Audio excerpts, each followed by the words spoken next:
اللہ اکبر، تیری تک کے ادامہ میں مرید ہو گئے۔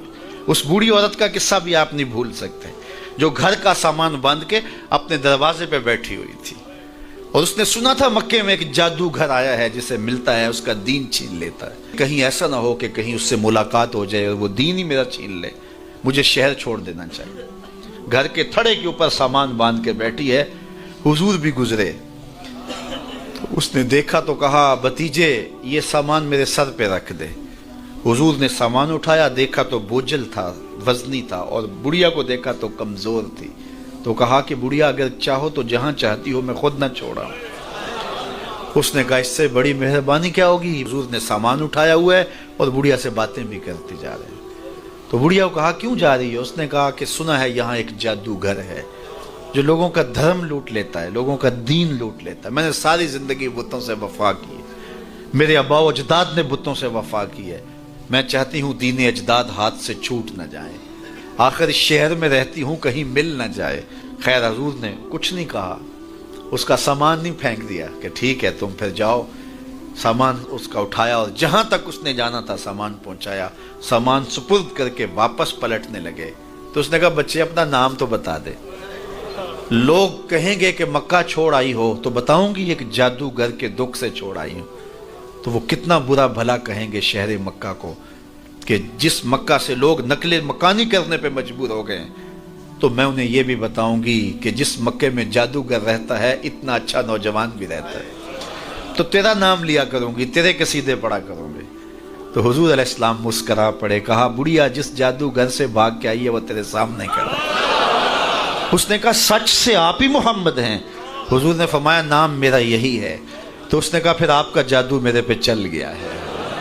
اللہ اکبر، تیری تک کے ادامہ میں مرید ہو گئے، لوگوں کی خدمت کریں، بوڑھوں کے کام آئیں، دکھیوں کے کام آئیں، مصیبت زدہ کے کام آئیں۔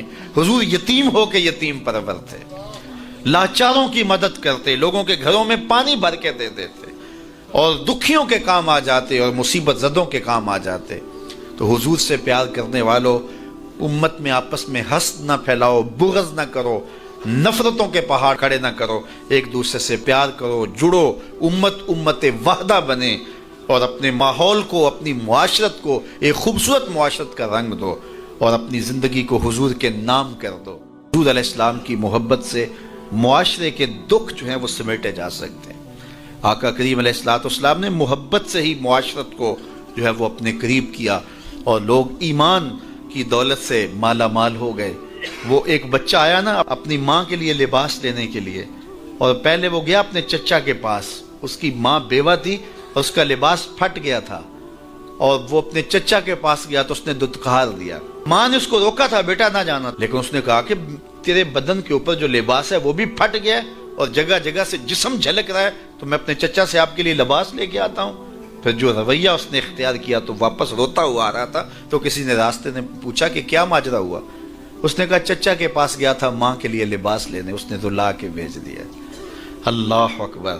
تو اس نے کہا کہ جا سین حرم میں محمد نام کا ایک شخص بیٹھا ہوا ہے، اگر تو اپنا دکھڑا اس کے سامنے پیش کرے تو وہ امید ہے تمہیں رد نہیں کریں گے، لیکن سن لے ان کا دین کوئی اور ہے۔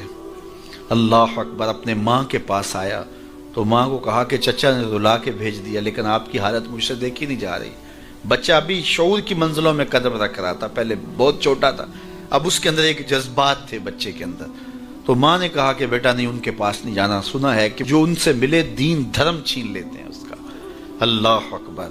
تو حضور علیہ السلام کے پاس جانے سے ماں روکنے لگی، لیکن بچے نے کہا کہ امی میں پکا رہوں گا، بتوں کا وفادار رہوں گا، تم اس ٹینشن کو، اس پریشانی کو چھوڑ دو۔ اور حضور کی خدمت میں حاضر ہوا۔ حضور صحن حرم میں چادر اوڑے بیٹھے ہوئے تھے، اور جا کے کہنے لگا میں پہلے بات آپ سے کر لیتا ہوں، آپ کا دین میں نے قبول نہیں کرنا۔ حضور مسکرا کے بولے بیٹا بتاؤ کس لیے آئے ہو؟ کہا میری ماں بے لباس ہے، میں آپ سے لباس لینے آیا۔ حضور نے چادر رحمت اتار کے اس کے کندھوں پہ ڈالا۔ اللہ اکبر۔ وہ واپس آ گیا اور ماں پر حضور کی چادر اڑائی۔ اللہ اکبر۔ اور ماں نے کہا کہ بیٹے اس نے اپنا دین تو نہیں تجھے دیا؟ کہا نہ میں نے پہلے کہہ دیا تھا تیرے دین نہیں مانوں گا۔ ماں کہنے لگی پتر اس کا دین ماننا چاہیے، یہ جس نے رحمت کی چادر ہمارے سر پہ تان دی۔ کچھ لوگ کہتے ہیں جی بس میں تو اللہ کی مخلوق کی خدمت کرتا ہوں، میں تو حج بھی نہیں کیا، اس کے پیسے بھی غریبوں کو دے دیے ہیں۔ وہ تبلیغ کرتے ہیں لوگ کہ جناب قربانی کے پیسے بھی اگر غریبوں میں دے دیے جائے تو یہ زیادہ اچھا ہے، ان کی مدد ہو جائے۔ تو وہ اس خدمت خلق میں اتنا غلو کر جاتے ہیں کہ وہ اسلام کے شعار کا مذاق اڑانے لگ جاتے ہیں، اور جو عبادت والے ہیں انہیں ہمسائے کو دیکھنے کا موقع بھی نہیں ملتا۔ اور آپ جانتے ہیں کہ جب ایک بستی کو برباد کرنے کا حکم دیا گیا تو کہا کہ یہاں تو ایک شخص رہتا ہے جس کا سر سجدے سے اٹھتا ہی نہیں، کہا میرے بندوں کے اوپر قیامتیں ٹوٹیں اور ان کے اوپر ظلم اور جبر کے پہرے ہوں اور اس کے ماتھے پہ شکن نہیں آتا، اس کے سمیت ہی بستی کو لٹ کے رکھ دو۔ یار عبادت کرتے ہو لیکن ہمسایوں کا خیال بھی رکھو۔ میرے حضور علیہ الصلوۃ والسلام نے لعاب پھینکا نا تو صحابہ نے اپنے ہاتھوں پہ لے کے اپنے منہ پہ مل لیا۔ آپ نے عشق اور محبت کی لوک داستانیں بڑی سنی ہوں گی، لوگوں نے نہریں بھی کھودی، لوگوں نے محبوبوں کے لیے کیا کچھ نہیں کیا، لیکن آج تک آپ کو ایسا نہیں ملا ہوگا کسی محب نے محبوب کا لعاب بھی چاٹا ہو۔ کائنات میں یہ انوکھا باب ہے۔ تو حضور علیہ الصلوۃ والسلام نے فرمایا کہ تمہیں اس چیز پر کس نے ابھارا کہ میرا لعاب بھی اپنے چہروں پہ مل رہے ہو؟ تو انہوں نے کہا اللہ اور اس کے رسول کی محبت نے۔ تو میرے حضور نے اس کی نفی نہیں کی، لیکن ساتھ ہی فرمایا اگر کوئی چاہتا ہے کہ اللہ اس کے رسول سے محبت کرے اور اللہ اس کا رسول اس سے محبت کرے تو وہ ہمسایوں کے حقوق کا خیال رکھے۔ یعنی تمہارا یہ پہلو بھی، تم عاشق رسول بھی ہو لیکن ہمسایوں کا بھی تو خیال رکھو۔ تمہارے گھر پہ جھنڈا تو لگا ہے حضور کے میلاد کا، لیکن اگر ہمسایوں کے گھر میں اندھیرا ہے تو یار اپنے گھر میں اس سال اگر چراغاں نہیں کر سکے، غریب ہمسائے کا میٹر کٹ گیا اس کا بل دے دو، آمنہ کا لال زیادہ خوش ہوگا، میلاد والا رسول زیادہ خوش ہوگا۔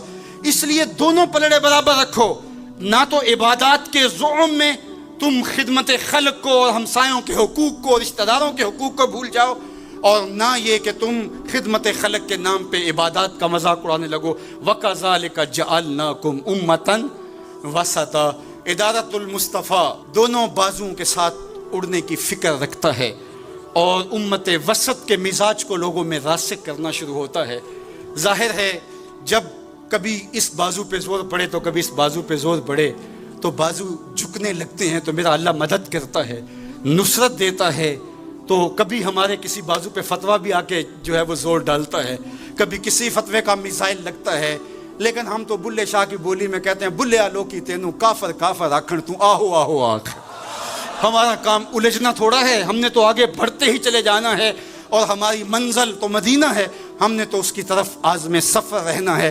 ادارت المصطفیٰ ایک فکر کا نام ہے، اور وہ فکر جو مدینے کی ضیاؤں سے پھوٹتی ہے، گنبد خضرا کے جمال کی روشنی ہے، اور وہ مصطفی نہیں ہو سکتا جس کے دونوں بازو میں سے ایک بازو شل ہو۔ حضور کی امت سے جس کو پیار نہیں ہے